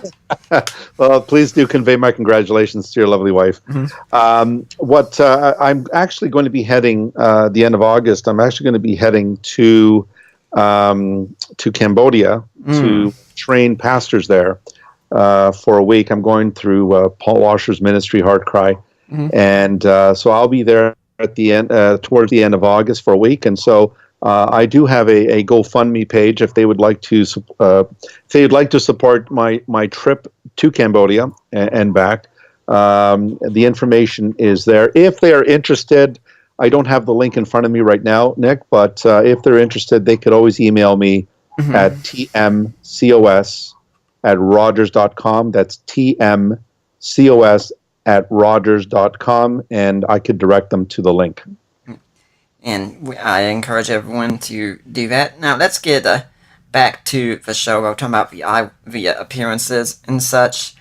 And you mentioned the group appearances and such, but geez, Dr. Costa, we have Marian apparitions that appear to groups. We have UFOs that are said to appear to groups. And why should we think there's anything there? Yeah. Well, I think that the Marian apparitions, I think we have to proceed with caution. Coming from a Portuguese background, the Portuguese take great pride in the alleged appearance of the Virgin Mary in Portugal. At Fatima, Our Lady of Fatima, as they refer to it. Yeah. The problem with that is there's a lot of holes in that story. In fact, there's a Roman Catholic priest right now who's quite controversial, who has called the whole thing into question and has basically argued that the thing was actually a perpetrated hoax that these young children were making. One of them in particular was known for making up stories as a teenager. So the issue here is the question about the dancing of the sun that apparently happened in Portugal in 1917 or so, around there. There's a lot of holes in that story. There's a lot of questions that still remain. And so to argue that the Marian apparitions were seen by many, the problem is the story itself does not add up. There's serious questions about what happened. And so I would not compare it to what we find in the New Testament. It's one thing to claim that somebody died, was buried, and was raised again, and then that another claim saying that there was a Marian apparition somewhere. We have no physical evidence of this. We're just taking it on what some people have said. And upon closer inspection, I think that the accounts are extraordinarily problematic. What about UFOs? I think the same thing would apply. There's a lot of, as you know, this is an area. There's a lot of hoaxes in the area of UFOs. I'm not denying that there is a supernatural element. I do believe that there is a supernatural element to the so-called UFO phenomena. I think personally that it's demonic. Mm-hmm. It's diabolical. But again, it's if these things really exist and these entities. These ultra-dimensional entities exist, and they can appear. I wouldn't doubt that can happen. Mm-hmm. But I think the resurrection of Jesus is something very different. I think it's something very unique. It's something that there's historical criteria. There's the idea of the body of Jesus, the disappearance of the body from the tomb, the tangibility of that body, and so forth. I think we're dealing with something different. Mm-hmm. Well, when we look at the 500, though, I mean, we don't know any names or anything about these people, and how could anyone go and ask who they are? They're not even named in the text. Yeah, they're not named in the text. Paul cites these 500 brethren and basically says that some of them are alive, though many of them have fallen asleep. Mm-hmm. I don't really see scholars that, Paul does not mention the women in 1 Corinthians 15 in that list. He only mentions male mm-hmm. figures. And I think that's significant as well. I think that's part of the issue is that in 1 Corinthians, Paul is dealing with a Greek audience that is questioning the resurrection. If he brought the women into that list, I think it would argue against him in that particular case. But I think that the appearance to the 500 is something that most New Testament scholars would say that Paul received as well from the early disciples. It's not explicitly mentioned in the New Testament Gospels, although I think that if there was such an appearance to 500, it would most likely have been in the Galilee, up in the north, on the mountainside that Matthew mentions. Mm-hmm. And so we're not in a position to say that who are these people. Well, obviously, we don't know who they are, but I think it's pretty clear that Paul was familiar with this account and about these witnesses to the resurrection. And I think that by the very fact that Paul says, look, some of them have fallen asleep, but some of them are still around. I think it was Gary Habermas who points out that there'd be no reason for Paul to even say that unless the argument was being made that they're still around to testify to this event. But no, we don't know who they are. Well, but why Paul would even mention this? I mean, what point would he have after he just mentioned the male disciples? He mentioned James and the apostles. He mentioned Cephas, that is Peter, and then he mentions this group of 500 people. I rarely find scholars who think that Paul just made that number out of thin air. Yeah, but, eyewitness testimony, it's not always very reliable. Yeah, but it's the only testimony we have, and there's nothing that it's again the old argument that people quote David Hume from, that extraordinary evidence requires extraordinary evidence. Extraordinary claims require extraordinary evidence.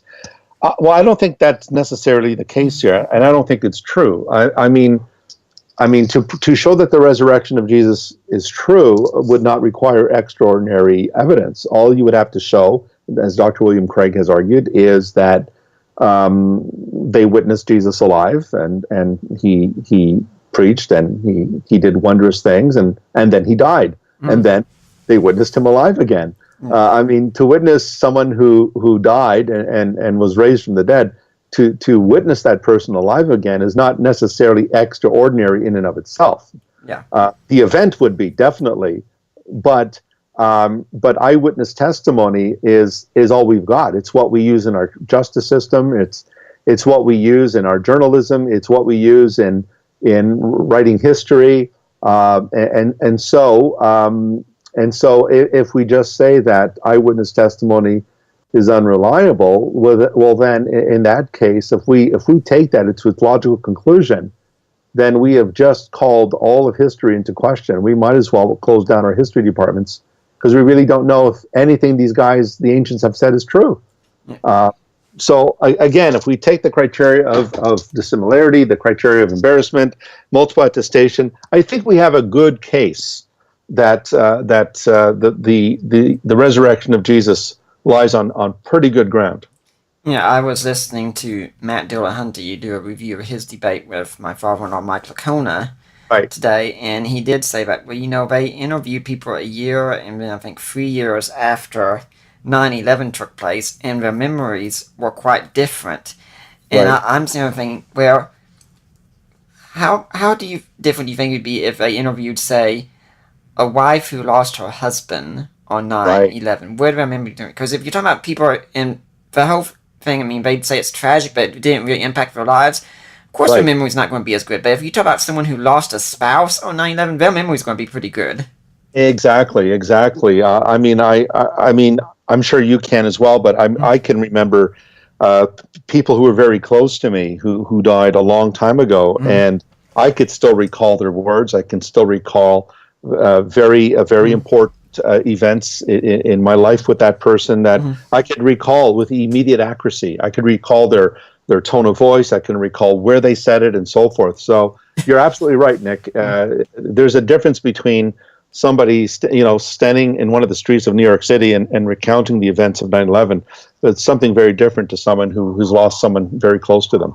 Yeah, I think I'd also use the example of could you remember, say, the weather where you were living on July 24th, 2010, wherever it was? Well, chances are you probably couldn't remember the weather where that day. If you ask me, I say, yeah, I remember. That was my wedding day. I remember what was going on that day. Right. And I remember where I was when 9/11 happened, when I heard the news. Yeah, so do I. Most people would remember, for example, I guess our parents and grandparents, they would remember where they were when they heard the news that JFK was assassinated in Texas, or the news that when Walter Cronkite came on and declared that JFK had passed away. People can remember where they were, and they remember that day as if it was yesterday. Yeah. Now, we did look at this a bit earlier, but, I mean, Dr. Costa, don't you know that all the Christians did was they stole this kind of idea from pagan deities like Mithras and Horus and Dionysus and all these others, that everyone had a dying and rising God, and the Christians just made one up for themselves. Yeah, that's become a very common assertion today. The only problem with that view is that a lot of these so-called myths are post-Christian. They come after Christianity has been established already, and it seems that what has been going on here is that the copying actually has gone the other way around. So if you look at the story of, for example, the what's her name? Apollinaris, I believe it was. Apollonius of Tyana. Apollonius of Tyana, that's right. If you look at his stories, a lot of them look like they were taken right out of the Gospels, and they're post-Christian. And the other problem here too is that the belief in resurrection among the Jews was a belief in resurrection of the body. The pagans did not have a belief in the resurrection of the body. One thing about Greco-Roman religion was that once you died, you went to Hades, and there was no return, other than the myths of Hercules going down into Hades and rescuing, his lover and so forth. But the idea in the Greco-Roman world was once you died, that's it. You would go into Hades and you would dwell there.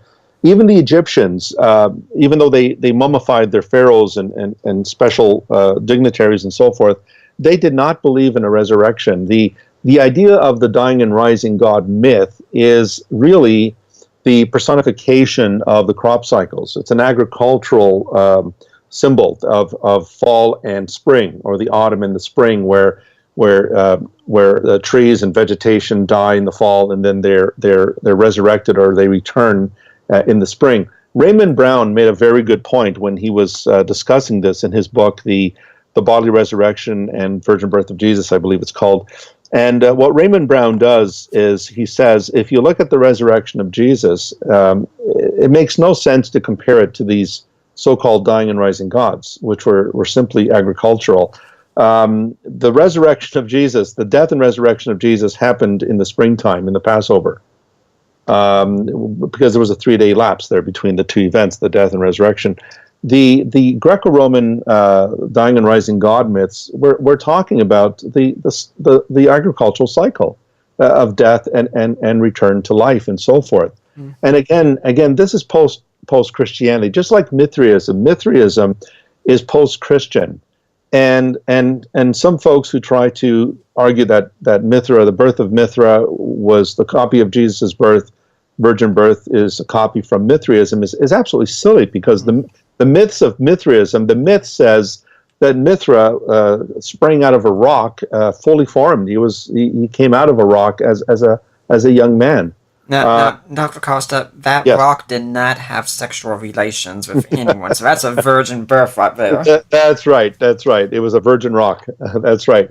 It was a virgin white rock.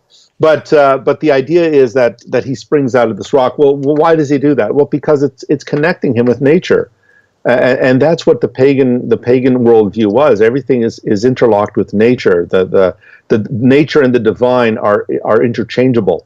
So those who make these arguments, once again, I believe it was in the book, the Great Standard Dictionary of Jesus and the Gospels. There's a great, I think it was Dunn who made the statement that the genre of myth cannot be applied to the life of Jesus. That is in terms of his Jewish life. There is nothing mythical or anything related to paganism. The early disciples of Jesus were Jews, as Jesus was. His immediate followers were all Jews. They found paganism to be repugnant. They were dedicated to the Torah. They were dedicated to the one God Yahweh, and for them to borrow from paganism is something that would have been absolutely reprehensible to them. They eschewed paganism. They eschewed the gods of Rome and Greece and all the other gods, and that was precisely the reason why they came under the persecution that they did, was because they refuse to acknowledge Caesar as Lord, uh, as a rival to Jesus Christ as King and Lord. Yeah, I kind of wish I could just go to all these people who argue this kind of thing on Facebook and say, if you see it in a meme, be very suspicious of it and realize that just because someone has a blog or a website or a show, and that includes me, even I don't include myself, it doesn't mean they're right. Go back and check the best sources. Exactly. And so when people watch Zeitgeist, and they come to the conclusion that the life of Jesus was simply the copy of Horace, and Horace was baptized, and that Horace had 12 disciples, and really these really silly assertions that are made, that have no basis in reality. There are no footnotes, no endnotes. There's no source material. So a lot of stuff is thrown out there, and the other problem is the moment someone sees a similarity between, let's say, well, the story of Jesus, and then, well, we got this myth over here. The moment they see a similarity, they assume that they confuse similarity for sameness. And I think it was Samuel Sandmel, a great scholar who once wrote a great article called Parallelomania. And he talked about how scholars sometimes fall into this trap of parallelomania, where they see parallels between various documents, and then they assume that they all come from the same source. And that's the problem is, listen, similarity, I mean, an elephant and I and an elephant, we both have ears, but just because we both have ears doesn't mean that I'm an elephant. Mm-hmm. So similarity does not mean sameness. Mm-hmm. And of course you're going to find the tension between light and darkness in the ancient world. Of course you're going to find the tension between chaos and order and so forth, that of course the Hebrews also saw, and the Canaanites also saw. But to conclude that they're talking about the same thing, or they get this from the very same source, is fallacious. Well, Dr. Costa, there are a lot of strange beliefs that rise up and last a long time like Christianity did. I mean, Mormonism, for instance, has thrived here in America, and there were eyewitnesses there, and some of them said they saw the golden plates and such, so why not be a Mormon then? Yeah. Well, there's the witnesses of the Book of Mormon. For instance, there's 3 of them mentioned in the preface of the Book of Mormon. If you look at these 3 witnesses, David Whitmer and others, all these 3 guys later renounced Mormonism. This is an embarrassing part of Mormon history. The 3 witnesses of the Book of Mormon later renounced Joseph Smith as a prophet and Mormonism, and basically left. Again, you don't see the disciples of Jesus doing that. The other issue is the plates, the so-called golden plates that Joseph Smith retrieved from the Hill Cumorah in upstate New York. When the witnesses came forward and later wrote about their experience about seeing the golden plates, what they later said was very different. What they said was, we saw it, we never actually touched them, he said. They said, that is, they said we saw it with the eye of faith. Yeah. Now, the eye of faith, as you know, Nick, is very different than actually seeing something with your eyes. And so the eye of faith is what you and I today have in terms of the risen Jesus. Blessed are those who have not seen and believe. And so you and I can see the Lord with the eye of faith, but Thomas and the others saw him directly. Mm-hmm. So Mormonism, the very witnesses that the Mormons point to, later apostatized from Mormonism, and the so-called witnesses to the golden plates actually testified they never actually saw the plates, but they only saw them with the eye of faith. So as you could see, mind you, Mormonism is more recent in our history than early Christianity. I mean, Mormonism we're looking at 1830, and that is relatively very recent in our history, and it rests on very shaky ground. Whereas Christianity 2,000 years ago, we have a lot more solid ground to rest on than we do on Mormonism. And I may also add, even if you look at Islam, we have more information on Jesus, early information, than we have for Muhammad. In fact, Muhammad's biography, his earliest biography, is 150 years later. And so when you look at the Gospels, which are a couple of decades after Jesus, the Gospels are much earlier in their time frame than Muhammad's biography. Well, something that we can say also, by the way, I'd like to let everyone know that if you'd like a little bit more information on these things that we're just touching a little bit on, I did interview Joe Marva here on the zeitgeist idea of pagan copycats. He's doing his PhD on this, might be done with it already by now. And the last time I interviewed Rob Bowman on the show, we talked about Joseph Smith and his seer stone. We talked a whole lot about the Mormon appearance claim. So if you're wanting more on that, I urge you to go back to those episodes. But Dr. Costa, when you look back at the apostles of the time, I mean, isn't it obvious they were just having cognitive dissonance? Well, I mean, some have tried to argue that psychologically, and what I find is that I have a number of friends who are specialists in psychology and psychiatry and so forth, and it is a very complex subject. I mean, it's very difficult to analyze someone today in front of you. I think it's much more difficult to assess them psychologically from 2,000 years ago. Yeah. And some of the arguments that they use, you'll hear people say, "Well, Peter was just so overwhelmed with grief that Peter just hallucinated Jesus alive again." But then they will apply the same thing to the Apostle Paul. But what we know about Saul of Tarsus is Saul of Tarsus was bent on destroying the Christian movement. He was bent on destroying everything related to the Christian movement. And I don't know why Paul would have had, again, cognitive dissonance would not explain the conversion of Saul to following Jesus. And even with Peter. He may have grieved denying the Lord 3 times, but I think it's also important to realize that Peter also calls himself an eyewitness to the Lord Jesus Christ as well, and as one who actually saw the risen Jesus and touched him and so forth. So a lot of this, I call it psychobabble. A lot of this psychobabble that we hear today. If you notice in everything we've talked about so far, Nick, I don't know if you've noticed, there's a common thread here. And the common thread here is there isn't a denial that something happened. I mean, the conspiracy theory admits the tomb is empty. The religious leaders couldn't deny the tomb is empty. They simply explained it away as a tomb robbery.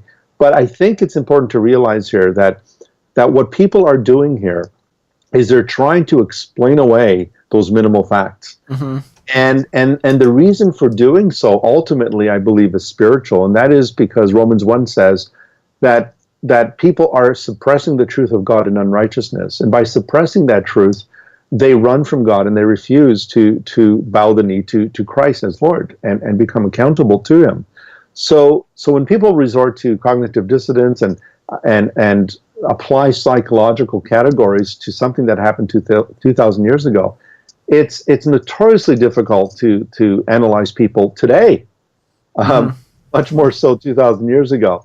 So I don't think that the cognitive dissonance explains away the facts that we have. It's very weak.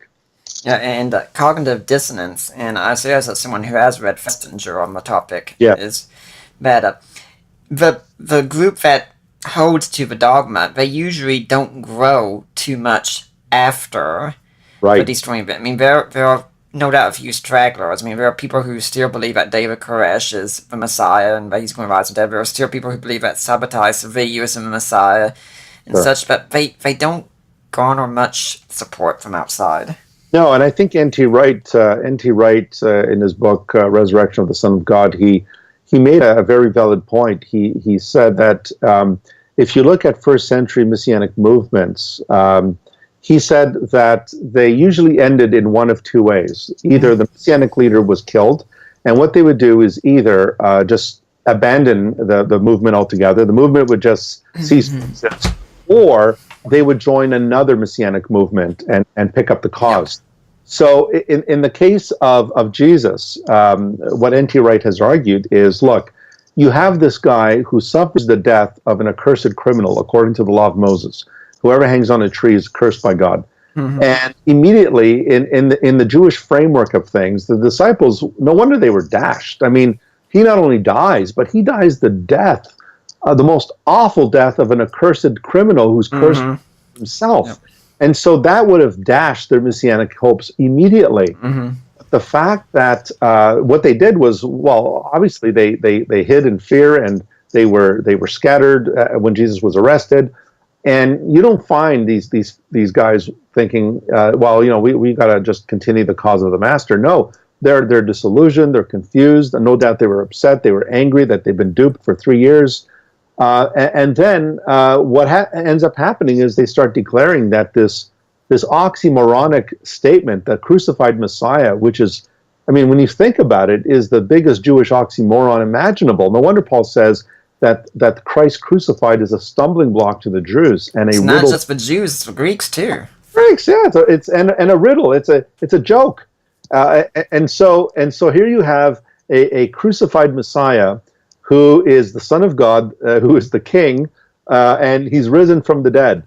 And so Christianity, when you really think about it, Nick, the only two main streams of Judaism that survived the destruction of the temple, the Second Temple, in AD 70, the Sadducees disappeared because they were the aristocrats who oversaw the temple administration. They were killed off. The Zealots were killed off by Rome. The Essenes, they just disappeared. There's still a mystery exactly where they went, or even if they were in Qumran. The only two main streams that survived were the Pharisees and the Christians. Mm-hmm. They were the only Jewish streams that survived. And Phariseeism morphed into Rabbinic Judaism, and they created the concept of halakha and the Talmud, Mishnah, and so forth. And the Jewish Christians moved forward into the Gentile world, and the church began to receive Gentile membership as well. And so, and why did this Jewish movement survive? The Jesus movement survived because of the crucified and risen Christ. Phariseeism survived because they simply took the language of the temple and they remodeled Judaism on a hope of a future Messiah, a future temple, and so forth.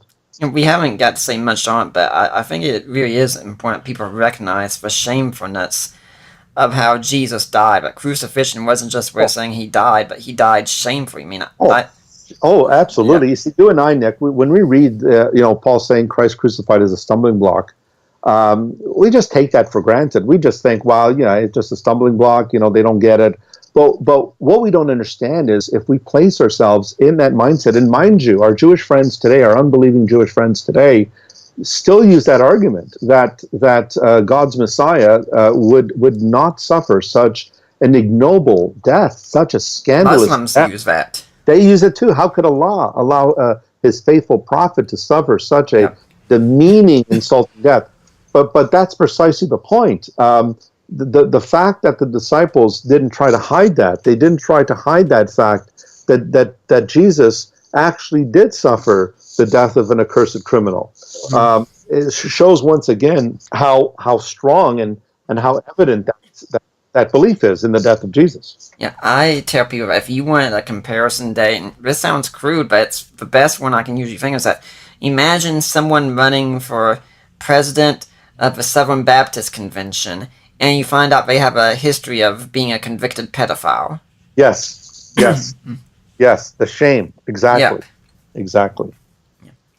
Now, what if someone says all this, you know what, it's still just hard for me to believe, because, one thing, it involves miracles, and I just don't think I can believe in a miracle.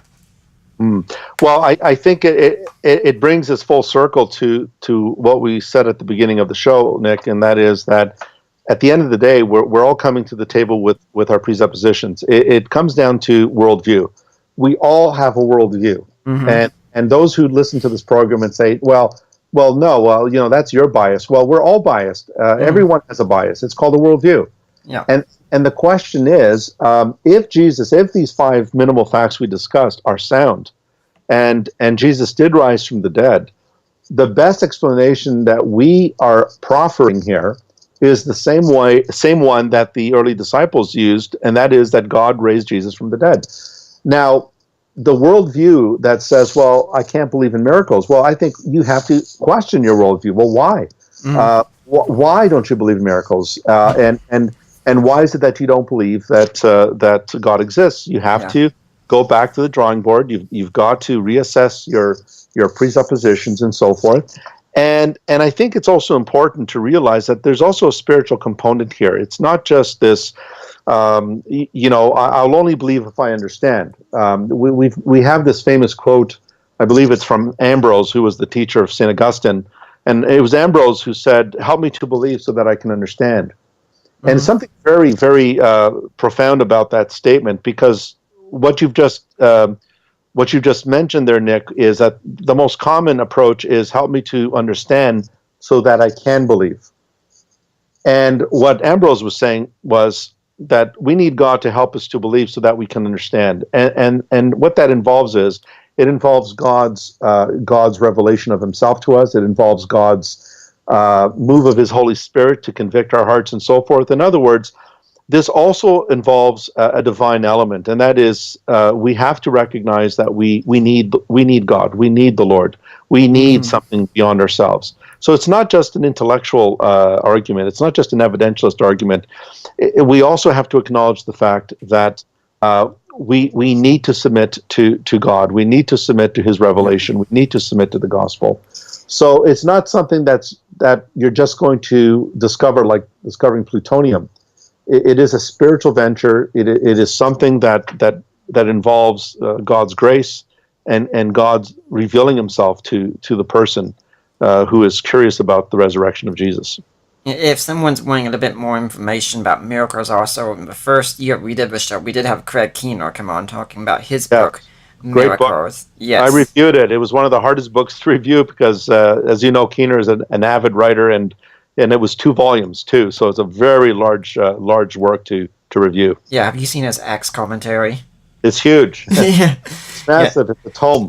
Yes, we interviewed him on that one also, and I can say this is one time I did not read the book first. I don't blame you. I wouldn't be able to catch up with it either. Yeah. And, when I get engaged with people when it comes down to worldview, I also say because usually it's the burden of proof claim comes up, and I say, look, here's how the burden of proof works. If I make an argument, it's up to me to back it. But if you make an argument, you have to back it. And if you have a denial, you have to give a reason for your denial. I don't believe it. Right. And I think it's also important we realize too, Nick, that Jesus performed miracles in the open, and His resurrection was something that the early Jewish leadership knew the tomb was empty. But you see, even despite that, there are many who continue to disbelieve, and that's because, once again, once you're committed to a worldview, and you refuse to let that worldview be challenged, unfortunately, you're never going to get. You're in a rut. You'll never get out of it. And I think we have to realize that if something is true, then we have to follow it. We need to pursue it. Or as Socrates said, follow the truth wherever it leads. And when Anthony Flew did that, what did he do? He abandoned atheism. So I think it's important that we allow our views to be challenged and follow the truth where it leads us. And we believe that ultimately that truth is found in Jesus Christ. I think we've had a very thorough discussion on the resurrection here, but it must come to an end, unfortunately. Dr. Costa, if people want to know more, do you have a blog, a website, an email way they can get in touch with you? Yeah, well, if they want my website, it's just Tony Costa, all one word, tonycosta.webs.com, tonycosta.webs.com. And if they want to reach me by email, tmcos@rogers.com. It's also on my website. And do you have any final thoughts you'd like to leave for the Deeper Waters audience today? Well, the thought that I would leave is for people to pursue this further. If Jesus did rise from the dead, then the ramifications of that is immense. That means that what He said about Himself is true. And what that means is that if He did rise from the dead, we have very, very, very strong arguments for the existence of God, that God exists, and for people to realize that they have a purpose, that they're not here by accident, that God sent Christ into the world, that God sent His Son into the world. He so loved the world that He gave His Son, that whosoever believes in Him should not perish, but have everlasting life. It's my prayer that those who hear this will look further into this, and I pray that God would touch their hearts, and that they would come to know the risen Christ, and to come to know peace, and to come to know what it is to have life eternal, and have God as Father. And there are plenty of great resources they can use out there at their library. My father-in-law's book, The Resurrection of Jesus, a new historiographical approach. N.T. Wright's The Resurrection of the Son of God, and Gary Habermas has a plethora of books on the topic. If you want the material, it's out there. Yes, definitely. I would endorse those books as well. Absolutely, and any works by Dr. William Lane Craig as well Yeah. on the subject. Yeah. Dr. Costa, just like to thank you for coming on. Hopefully we'll see you back here again sometime. Thank you so much, Nick. It was a great pleasure, and thank you for this opportunity. I'd like to remind everyone that next week we're going to have Brian Sands on, talking about his book, Everyone Loves Sex. So why wait? For now, I am Nick Peters, and